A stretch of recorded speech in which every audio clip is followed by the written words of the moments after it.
Alright, so now let's go inside in the same neighborhood where the phones don't have to be dial tone first, and so the panel switch that's also in this neighborhood can serve the coin phones.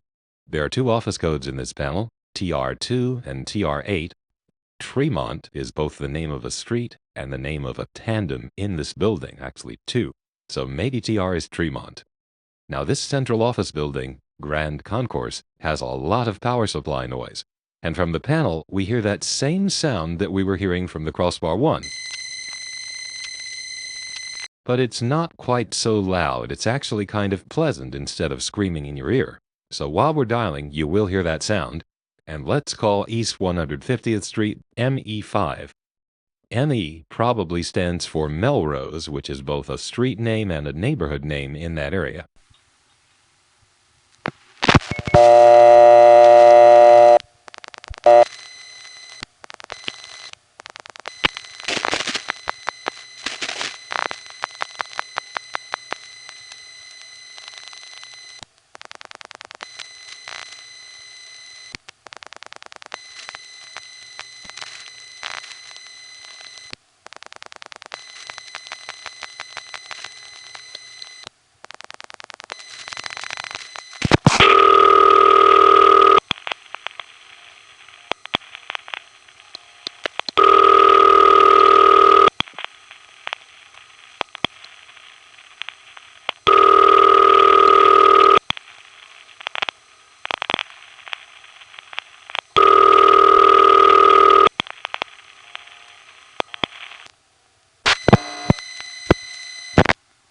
This group of phone calls all follow the same pattern. We're calling from this panel office over a direct trunk to another panel office. If you want details on how this works, there are two sources you can go to. First, the Connections Museum has done a really great video showing exactly what happens in an intra-office panel call. I also did a program a few years back, Gedney 9 Program 3, that takes you through the sounds involved in an intra-office panel call and describes exactly what the sounds mean. These calls are different in that they are inter-office, and as such, they use an additional panel switch in the process.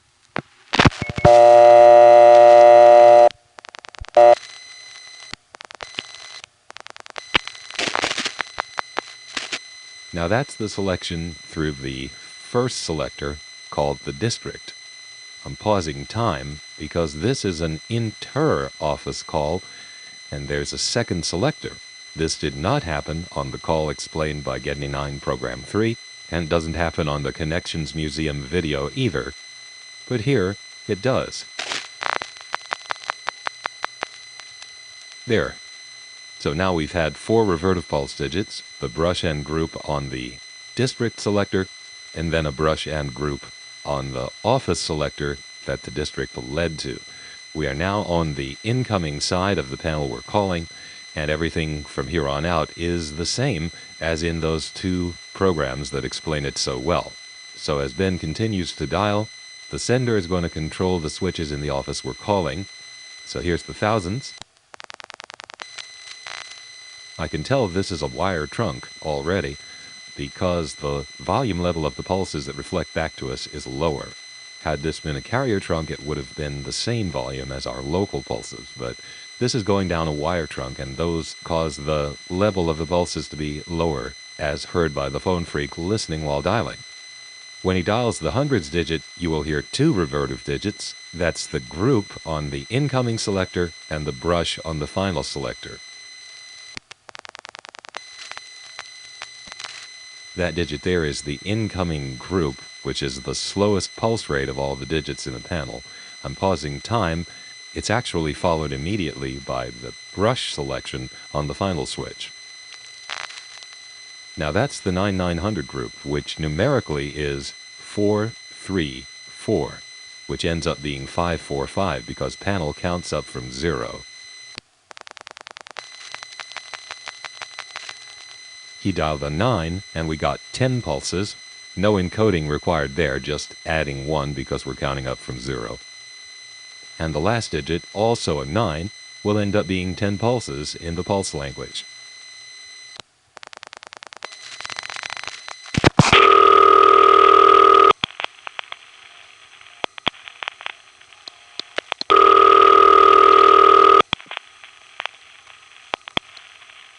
Anyway, that's how this next group of calls go through.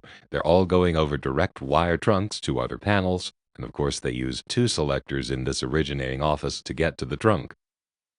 The next call is to LO7, the only panel in Upper Manhattan's Thayer Street building. I don't know what LO stands for. I know the ones down at West 36th Street are Longacre, but this one's way up the island might be a different name. Oh, and while I'm thinking about it, 244 in West 36th Street was Chickering. In any event, the LO7 ring has a squeal in between rings that is very common on City Ring.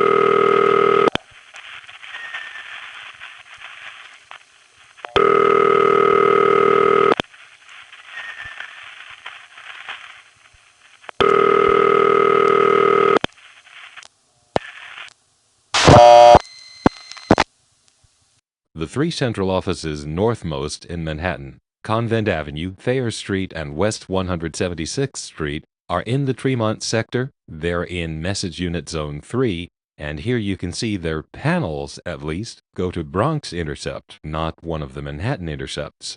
Here's Wadsworth 3 in West 176th Street.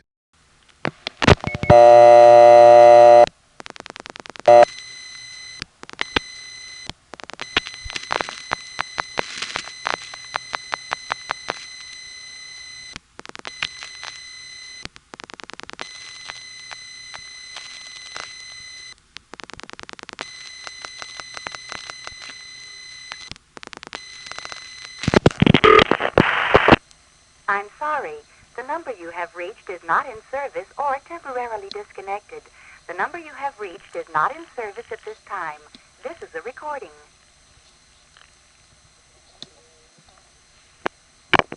What number you're calling? 923-3794. 923-3794. 923-3794. Try that number again.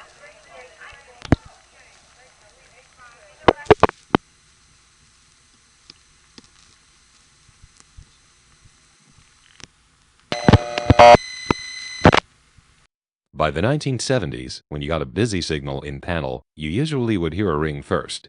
That was not the original design, but after busy signals stopped flashing answer supervision, this is how it became.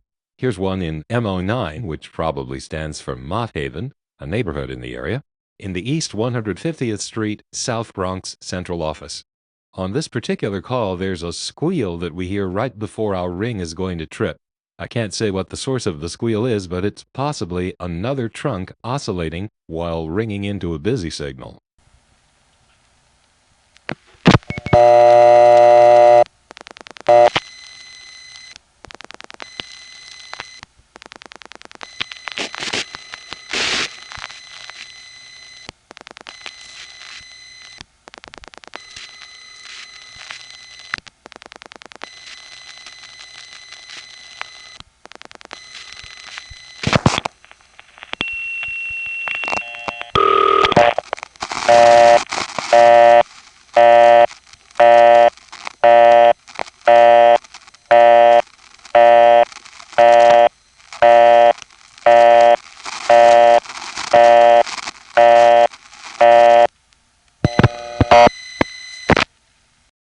Here's another call to MO9. On this call, the Bronx intercept operator starts to answer the old way, which was, "I'm sorry your call did not go through. May I have the number you're dialing?"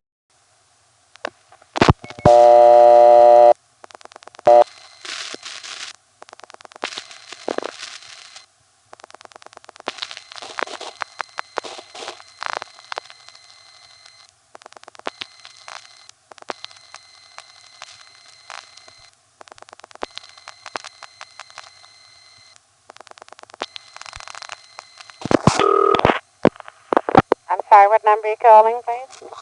669-5267. 5267. 669-5267. Please call the number again. Thank you. You're welcome.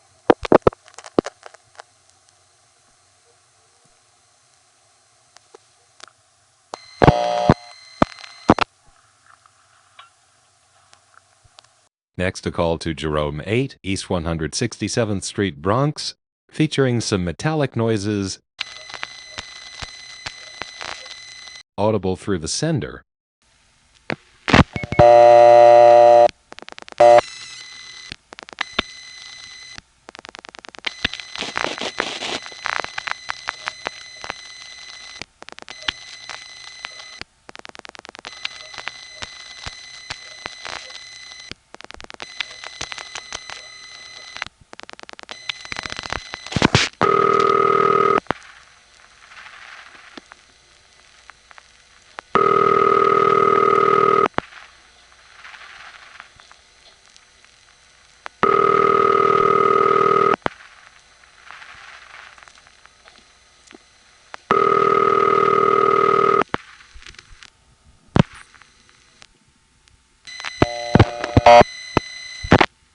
Now calling Jerome 8, we get machine intercept.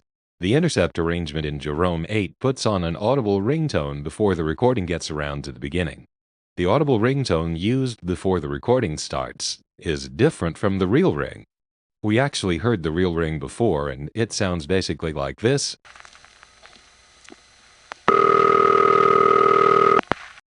But the ring they use for a sound effect waiting for the recording to get around is this.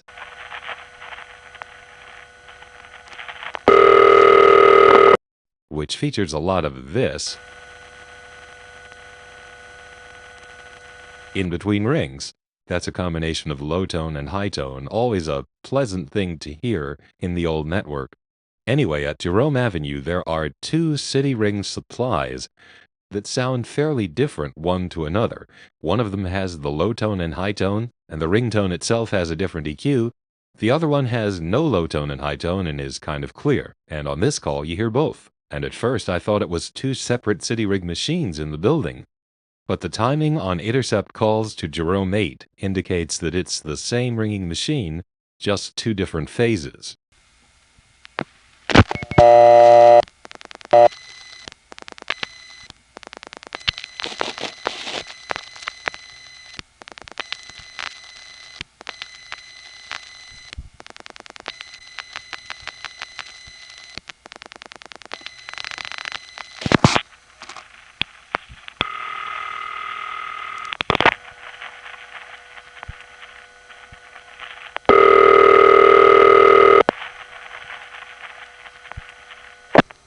I'm sorry.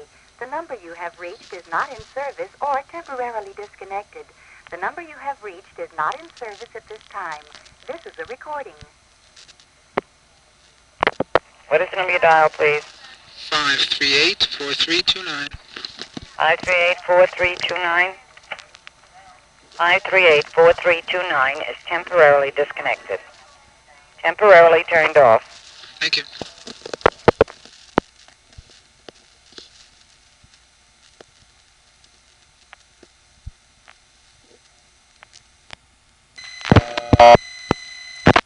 And there you have proof that New York Tel actually did send calls to customers who were cut off for non-payment to the recording rather than directly to the operator. That was to save operator time. This was a New York thing because none of the other bell companies had recordings that said, "is not in service or temporarily disconnected."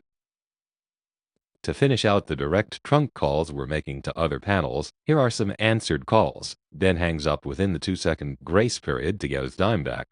Here's one to Kingsbridge 8, followed by another to Kingsbridge 3, both in the Bronx Kingsbridge building.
Hello.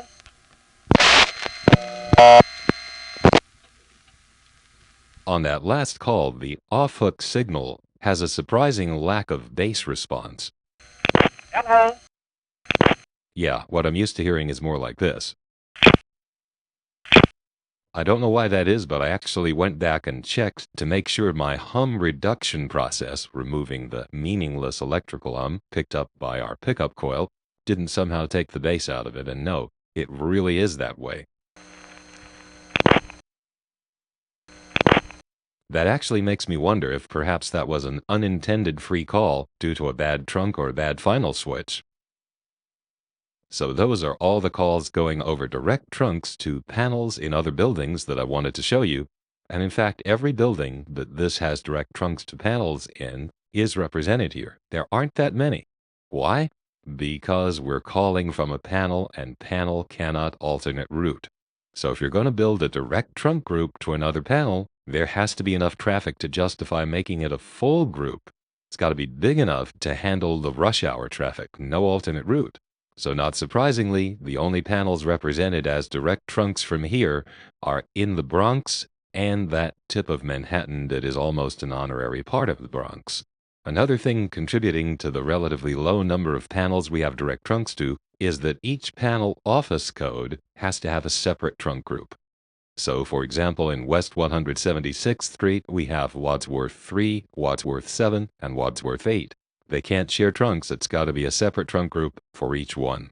Number 1 crossbar, however, allows 2 codes to be handled over the same revertive pulse trunk group. And so from panels, you see a lot more direct trunks to crossbar 1s, due to the fact that most trunk groups can handle 2 office codes, and also there are just a lot more crossbar 1s in the city as of the 1970s.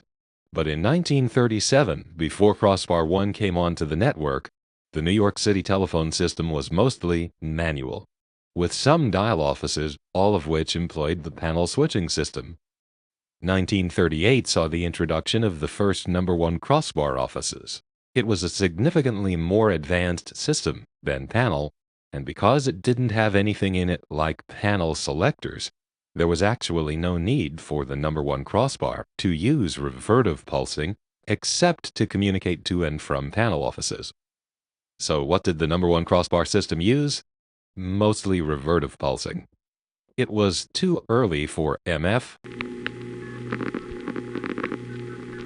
and the environment into which it was being installed was largely panel. And so, number 1 crossbar, even in communicating with itself, used revertive pulsing. Calling number 1 crossbar from this panel office, we can hear that revertive pulsing is being used, but it does sound different. Number 1 crossbar doesn't have panel switches, and so the pulses that we receive, that are audible fortunately, don't have that same rhythm, changing speed from digit to digit, that you hear on panel. Instead, the pulsing has a uniform pulse rate, but it follows the same numeric code with a minor exception I'll cover later. This first call to a number 1 crossbar is to FI8 in East 97th Street, Manhattan. I don't know the exchange name. When we dial the office code,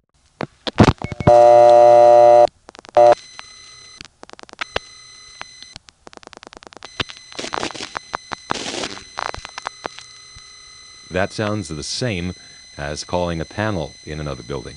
The only difference being the specific numeric code that pinpoints the direct trunks to FI8 in East 97th Street. It's when we dial the last 4 digits that the pulsing sounds different. Here's the thousands.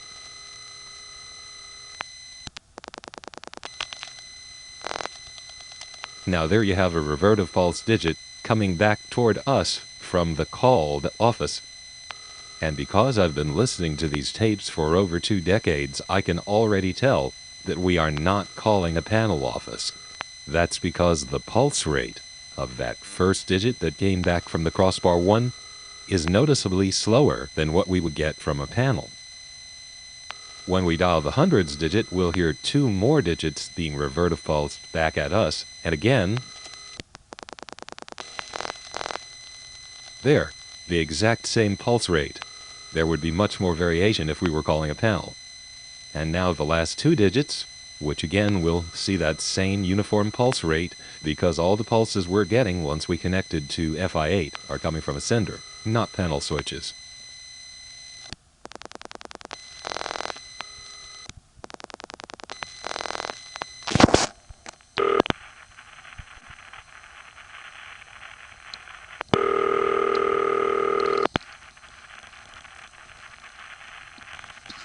Hello?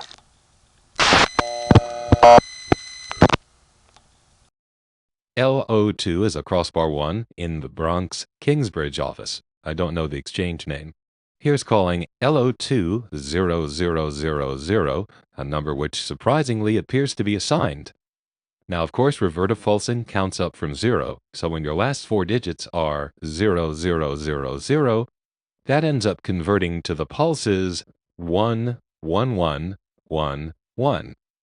So after we dial each of the last 4 digits, you'll hear a 1 coming back from the crossbar 1, except the hundreds digit where you'll hear 2 of them. Here's the call.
Here's a call to UN6, a crossbar 1 in the Manhattan West 108th Street Central Office.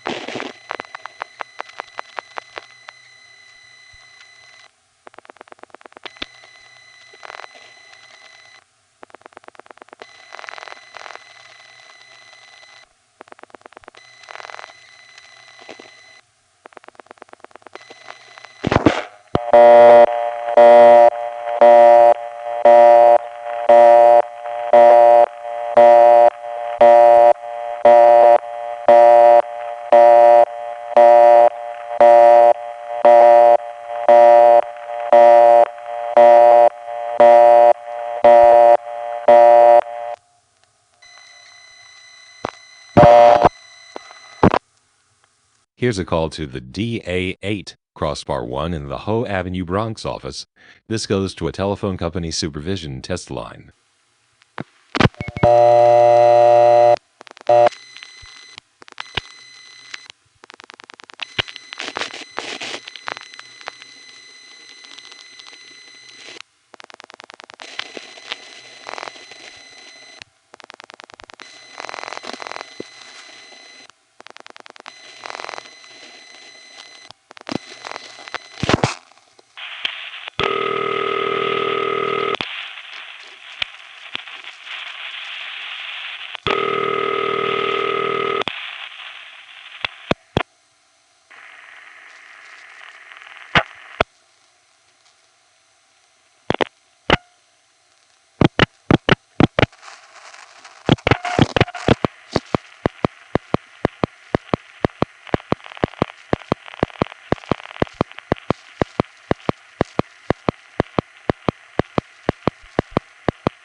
TI2 is another crossbar 1 code in Hoe Avenue, Bronx. The Hoe Avenue, Bronx building is distinctive in that it has 9 office codes, all of which are crossbar 1. That's a record for New York City. No other building has 9 number 1 crossbar office codes in it. Not surprisingly, the office has at least 2 ringing machines. DA9 rings like this.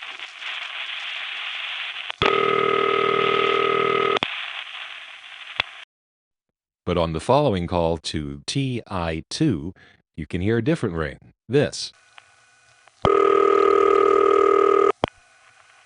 which has high tone in the background. Here's the call to TI2.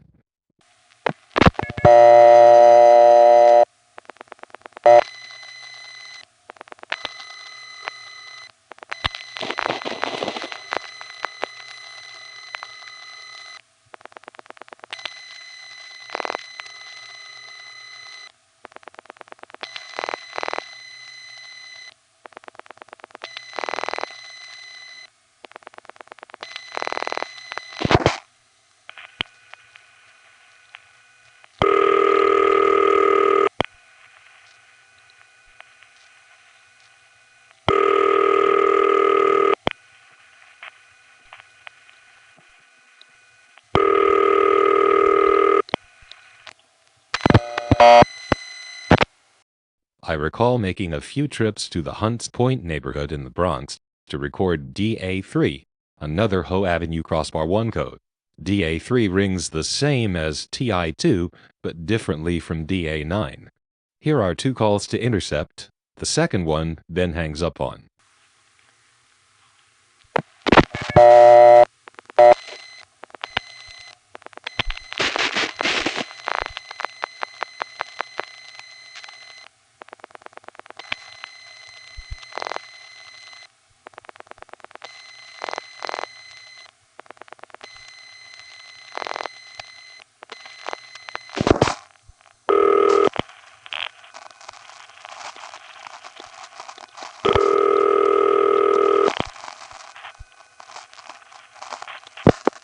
What number are you calling?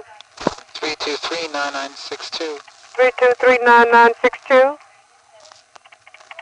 323-9962, I'm sorry, that number has been disconnected. Thank you. You're welcome.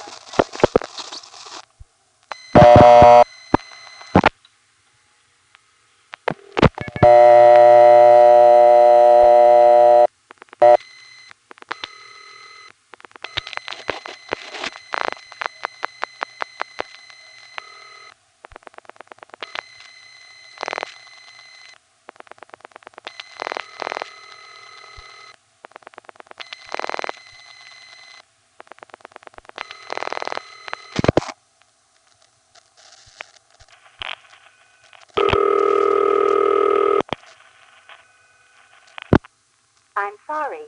The number you have reached is not in service or temporarily disconnected. The Trattman Avenue Bronx building has a really robust, high city ring that you can't ignore. Here's a call to TY2. On this call, while Ben is dialing, you can hear some crosstalk of a conversation.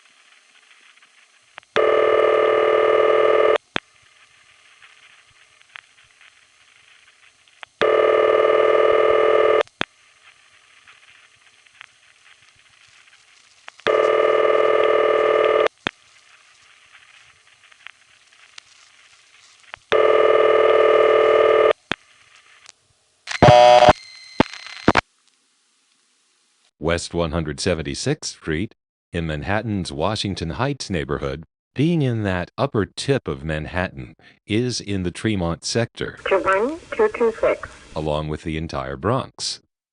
But for intercept, it's a mixed bag. The panels have Bronx intercept. I'm sorry. The number you have reached is not in service or temporarily disconnected. But the crossbar ones have Manhattan intercept, namely the AIS at 5030 Broadway.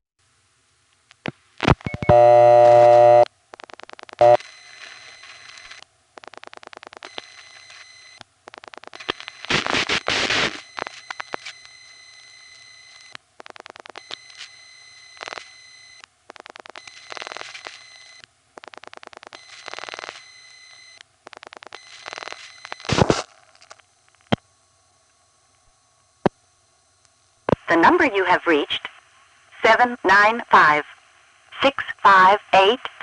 has been changed. The new number is 638-4345. Please make a note of it. 795-6585 has been changed. The new number is 638-4345. If you need assistance, you may stay on the line, and an operator will answer.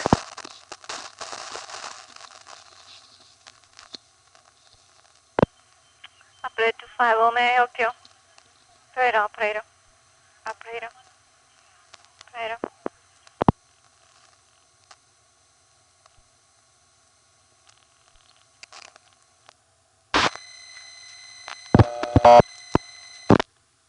Had that 795 number been assigned prior to 1965 or so, the AIS would have said, The number you have reached, SW56585, has been changed. The new number is... The East 150th Street South Bronx office has a city ring machine that you always get when you call the panels Melrose 5 and Mott Haven 9.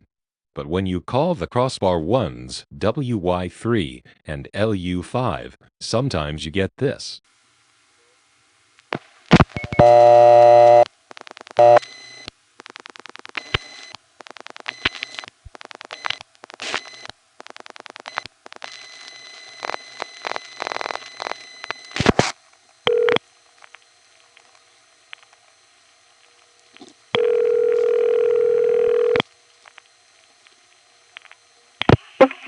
Hello?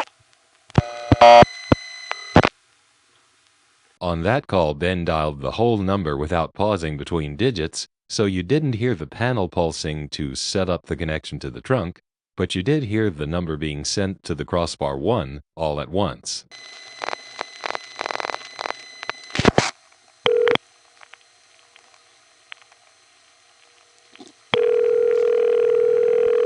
By the way, that is the only ringing machine of that type, I call it pseudo-modern ring, in the entirety of New York City. There are no others. In Westchester County, there are several, including White Plains and Scarsdale, and there's a few others, I believe. Nassau County had one on its new directory assistance distributor that came in around 1975.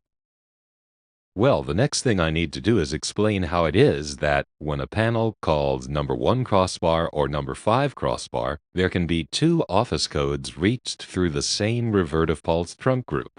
I don't like to do a lot of technical explaining toward the end of a program, so let's end this one here and pick up with that explanation, including a few more calls to number 1 crossbar, and then we'll call number 5 crossbar and ESS, and then maybe some tandem calls. That's next.